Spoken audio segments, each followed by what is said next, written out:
भौतिक प्रकृति क्या है? गीता में इसकी भी व्याख्या अपरा प्रकृति के रूप में हुई है। जीव को परा प्रकृति कहा गया है। प्रकृति चाहे परा हो या अपरा, सदैव नियंत्रण में रहती है। प्रकृति स्त्री स्वरूपा है और भगवान द्वारा उसी प्रकार नियंत्रित होती है जिस प्रकार पत्नी अपने पति द्वारा। प्रकृति सदैव अधीन रहती है, उस पर भगवान का प्रभुत्व रहता है, क्योंकि भगवान श्री अध्यक्ष हैं। जीव और भौतिक प्रकृति दोनों ही परमेश्वर द्वारा अधिशासित एवं नियंत्रित होते हैं। गीता के अनुसार यद्यपि सारे जीव परमेश्वर के अंश हैं, लेकिन वे प्रकृति ही माने जाते हैं। इसका उल्लेख भगवत गीता के 7वें अध्याय में हुआ है। यह भौतिक प्रकृति मेरी अपरा प्रकृति है, लेकिन इससे भी परे दूसरी प्रकृति है, जीव भूताम अर्थात जीव है। प्रकृति 3 गुणों से निर्मित है, सतोगुण, रजोगुण और तमोगुण। इन गुणों के रूप नित्य काल हैं। इन गुणों और नित्य काल के संयोग से अनेक कार्यकलाप होते हैं जो कर्म कहलाते हैं। ये कार्यकलाप अनादिकाल से चले आ रहे हैं और हम सभी अपने कार्यकलाप के फलस्वरूप सुख या दुख भोग रहे हैं। उदाहरणतः मान ले कि मैं व्यापारी हूँ और मैंने बुद्धि के बल पर कठोर श्रम किया है और बहुत संपत्ति संचित कर ली है, तब मैं संपत्ति के सुख का भोगता हूँ। किंतु यदि मान ले कि व्यापार में मेरा सब धन जाता रहा तो मैं दुख का भोगता हो जाता हूँ। इसी प्रकार जीवन के प्रत्येक क्षेत्र में हम अपने कर्म के फल का सुख भोगते हैं या उसका कष्ट उठाते हैं। यह कर्म कहलाता है। ईश्वर, जीव, प्रकृति, काल और कर्म, इन सब की व्याख्या भगवत गीता में हुई है। इन पांचों में से ईश्वर, जीव, प्रकृति और काल शाश्वत है। प्रकृति की अभिव्यक्ति अस्थायी हो सकती है, परंतु यह मिथ्या नहीं है। कोई दार्शनिक कहते हैं कि प्रकृति की अभिव्यक्ति मिथ्या है, लेकिन भगवत गीता या वैष्णवों के दर्शन के अनुसार ऐसा नहीं है। जगत की अभिव्यक्ति को मिथ्या नहीं माना जाता, इसे वास्तविक किंतु अस्थायी माना जाता है। यह उस बादल के सदृश है जो आकाश में घूमता रहता है, या वर्षा ऋतु के आगमन के समान है जो अन्न का पोषण करती है। ज्यों ही वर्षा ऋतु समाप्त होती है और बादल चले जाते हैं, त्यों ही वर्षा द्वारा पोषित सारी फसल सूख जाती है। इसी प्रकार यह भौतिक अभिव्यक्ति भी किसी समय में किसी स्थान पर होती है, कुछ काल तक रहती ठहरती है और फिर लुप्त हो जाती है। प्रकृति इस रूप में कार्यशील है, लेकिन यह चक्र निरंतर चलता रहता है, इसलिए प्रकृति शाश्वत है, मिथ्या नहीं है। भगवान इसे मेरी प्रकृति कहते हैं। यह भौतिक प्रकृति परमेश्वर की भिन्न शक्ति है। इसी प्रकार जीव भी परमेश्वर की शक्ति है, किंतु वे विलग नहीं अपितु भगवान से नित्य संबंध है। इसी प्रकार भगवान, जीव, प्रकृति और काल, ये सब परस्पर संबंध है और सभी शाश्वत है, लेकिन कर्म शाश्वत नहीं है। हाँ, कर्म के फल अत्यंत पुरातन हो सकते हैं। हम अनादि काल से अपने शुभ अशुभ कर्म फलों को भोग रहे हैं, किंतु साथ ही हम अपने कर्मों के फल को बदल भी सकते हैं और यह परिवर्तन हमारे ज्ञान की पूर्णता पर निर्भर करता है। हम विविध प्रकार के कर्मों में व्यस्त रहते हैं। निस्संदेह हम यह नहीं जानते कि किस प्रकार के कर्म करने से हम कर्म फल से मुक्ति प्राप्त कर सकते हैं, लेकिन भगवत गीता में इसका भी वर्णन हुआ है। ईश्वर अर्थात परम ईश्वर परम चेतना स्वरूप है। जीव भी ईश्वर का अंश होने के कारण चेतन है। जीव और भौतिक प्रकृति दोनों को प्रकृति बताया गया है, अर्थात वे परमेश्वर की शक्ति हैं, किंतु इन दोनों में से केवल जीव चेतन है, दूसरी प्रकृति चेतन नहीं है। यही अंतर है। इसलिए जीव प्रकृति परा या उत्कृष्ट कहलाती है, क्योंकि जीव भगवान जैसी चेतना से युक्त है, लेकिन भगवान की चेतना परम है और किसी को यह नहीं कहना चाहिए कि जीव भी परम चेतन है। जीव कभी भी, यहाँ तक कि अपनी सिद्ध अवस्था में भी परम चेतन नहीं हो सकता, और यह सिद्धांत भ्रामक है कि जीव परम चेतन हो सकता है। वह चेतन तो है, लेकिन पूर्ण या परम चेतन नहीं। जीव और ईश्वर का अंतर भगवत गीता के 13वें अध्याय में बताया गया है। ईश्वर क्षेत्रज्ञ या चेतन है, जैसा कि जीव भी है, लेकिन जीव केवल अपने शरीर के प्रति चेत रहता है, जबकि भगवान समस्त शरीरों के प्रति सचेत रहते हैं। क्योंकि वे प्रत्येक जीव के हृदय में वास करने वाले हैं, अतएव वे जीव विशेष की मानसिक गतिशीलता से परिचित रहते हैं। हमें यह नहीं भूलना चाहिए। यह भी बताया गया है कि परमात्मा प्रत्येक जीव के हृदय में ईश्वर या नियंता के रूप में वास कर रहे हैं, और जैसा जीव चाहता है वैसा करने के लिए जीव को निर्देशित करते रहते हैं। जीव भूल जाता है कि उसे क्या करना है। पहले तो वह किसी एक विधि से कर्म करने का संकल्प करता है, लेकिन फिर वह अपने ही कर्म के पाप पुण्य में फंस जाता है। वह एक शरीर को त्याग कर दूसरा शरीर ग्रहण करता है। जिस प्रकार हम वस्त्र उतारते या पहनते रहते हैं, चूंकि इस प्रकार आत्मा देहांतरण कर जाता है, अतः उसे अपने विगत कर्मों का फल भोगना पड़ता है। ये कार्यकलाप तभी बदल सकते हैं जब जीव सतोगुण में स्थित हो और यह समझे कि उसे कौन से कर्म करने चाहिए। यदि वह ऐसा करता है तो उसे विगत कर्मों के सारे फल बदल जाते हैं। फलस्वरूप कर्म शाश्वत नहीं है। इसलिए हमने यह कहा है कि 5 तत्वों ईश्वर, जीव, प्रकृति, काल और कर्म में से 4 शाश्वत हैं, कर्म शाश्वत नहीं है। परम चेतन ईश्वर जीव से इस मामले में समान है। भगवान और जीव दोनों की चेतनाएं दिव्य हैं। यह चेतना पदार्थ के संयोग से उत्पन्न नहीं होती है।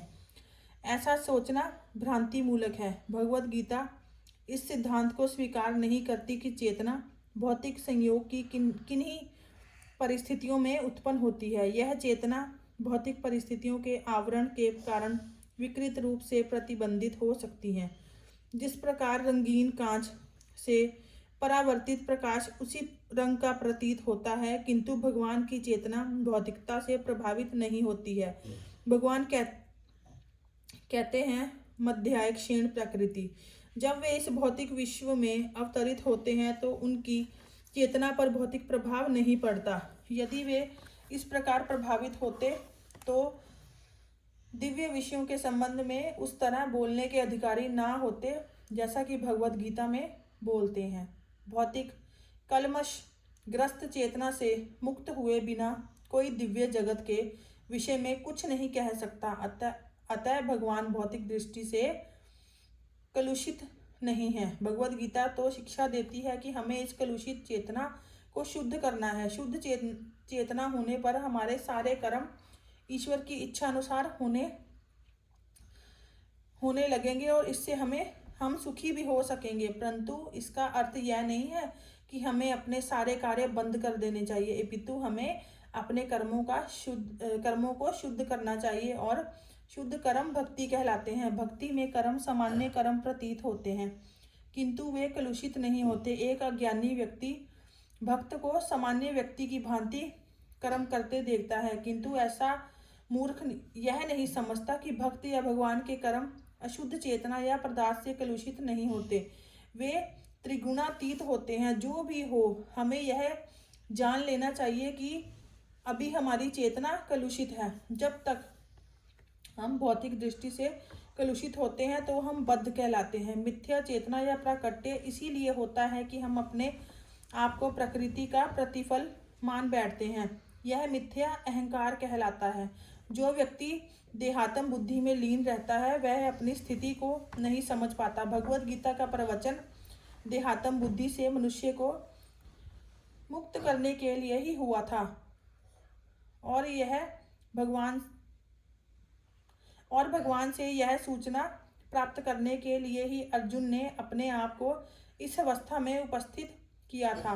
मनुष्य को देहात्म बुद्धि से मुक्त होना है, और अध्यात्मवादी के लिए प्रारंभिक कर्तव्य यही है कि जो मुक्त होना चाहता है, जो स्वच्छंद रहना चाहता है, उसे सर्वप्रथम यह जान लेना होगा कि वह शरीर नहीं है। मुक्ति का अर्थ है भौतिक चेतना से स्वतंत्रता। श्रीमद् भागवतम में भी मुक्ति की परिभाषा दी गई है। मुक्ति का अर्थ है इस भौतिक जगत की कलुषित चेतना से मुक्त होना और शुद्ध चेतना में स्थित होना। भगवद गीता के सारे उपदेशों का मंतव्य इसी शुद्ध चेतना को जागृत करना है। इसलिए हमें गीता के अंत में कृष्ण को अर्जुन से यह प्रश्न करते पाते हैं कि वह विशुद्ध चेतना को प्राप्त हुआ या नहीं। शुद्ध चेतना का अर्थ है भगवान के आदेश अनुसार कर्म करना। शुद्ध चेतना का यही सार है। भगवान का अंश होने के कारण इसमें चेतना पहले से ही रहती है, लेकिन हम में निकृष्ट गुणों द्वारा प्रभावित होने की प्रवृत्ति पाई जाती है, किंतु भगवान परमेश्वर होने के कारण कभी प्रभावित नहीं होते। परमेश्वर और क्षुद्र जीवों में यही अंतर है। यह चेतना क्या है? यह है मैं हूँ। तो फिर मैं हूँ क्या है?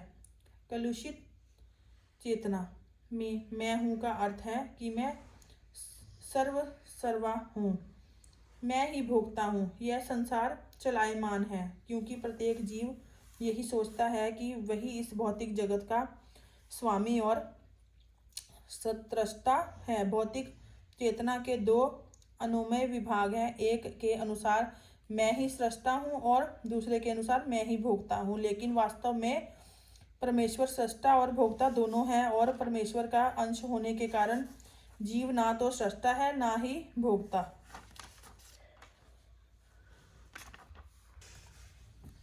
वह मात्र सहयोगी है। वह सृजित तथा भुक्त है। उदाहरण स्वरूप मशीन का कोई एक अंग संपूर्ण मशीन के साथ सहयोग करता है।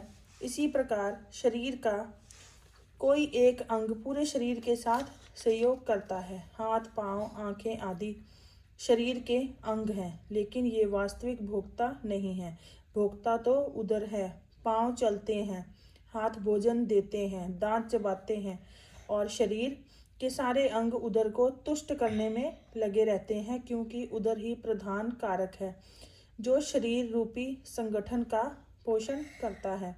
अतएव सारी वस्तुएं उदर को दी जाती हैं। जड़ को सींच कर वृक्ष का पोषण किया जाता है और उदर का भरण करके शरीर का पोषण किया जाता है, क्योंकि यदि शरीर को स्वस्थ रखना है तो शरीर के सारे अंगों को उदर पूर्ति में सहयोग देना होगा। इसी प्रकार परमेश्वर की भोक्ता तथा सृष्टता है और उनके अधीन हम उन्हें प्रसन्न रखने के निमित्त सहयोग करने के लिए हैं। इस सहयोग से हमें लाभ पहुंचता है, ठीक वैसे ही जैसे उदर द्वारा ग्रहित भोजन से शरीर के सारे अंगों को लाभ पहुंचता है। यदि हाथ की अंगुलियां यह सोचे कि वे उदर को भोजन ना देकर स्वयं ग्रहण कर लें तो उन्हें निराश होना पड़ेगा।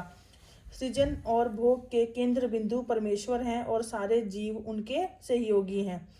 सहयोग के कारण ही वे भोग करते हैं। यह संबंध स्वामी और दास जैसा है। यदि स्वामी तुष्ट रहता है तो दास भी तुष्ट रहता है। इसी प्रकार परमेश्वर को तुष्ट रखना चाहिए।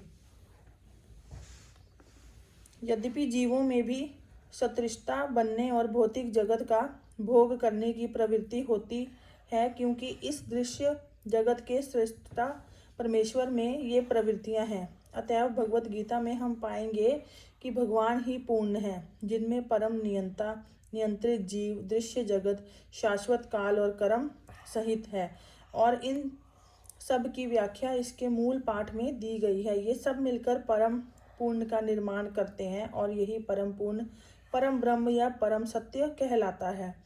यही परम पूर्ण और परम सत्य पूर्ण पुरुषोत्तम भगवान श्री कृष्ण है। सारी अभिव्यक्तियां उनकी विभिन्न शक्तियों के फल स्वरूप हैं। वे ही पूर्ण हैं। भगवत गीता में हमें यह भी बताया गया है कि ब्रह्म भी पूर्ण परम पुरुष के अधीन है। ब्रह्म सूत्र में ब्रह्म की विशद व्याख्या सूर्य की किरणों के रूप में की गई है।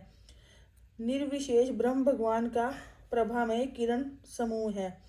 निर्विशेष ब्रह्म पूर्ण ब्रह्म की अपूर्ण अनुभूति है और इसी तरह परमात्मा की धारणा भी है। 15वें अध्याय में यह देखा जाएगा कि भगवान पुरुषोत्तम निर्विशेष ब्रह्म और परमात्मा की आंशिक अनुभूति से बढ़कर है। भगवान को सच्चिदानंद विग्रह कहा जाता है। ब्रह्म संहिता का शुभारंभ इसी प्रकार से होता है। गोविंद या कृष्ण सभी कारणों के कारण हैं। वे ही आदि कारण हैं और सत्य, चित्त और आनंद के रूप हैं। निर्विशेष ब्रह्म उनके शाश्वत स्वरूप की अनुभूति है। परमात्मा शाश्वत ज्ञान की अनुभूति है, परंतु भगवान कृष्ण समस्त दिव्य स्वरूपों की अनुभूति है। सत्य चित्त आनंद के पूर्ण विग्रह हैं।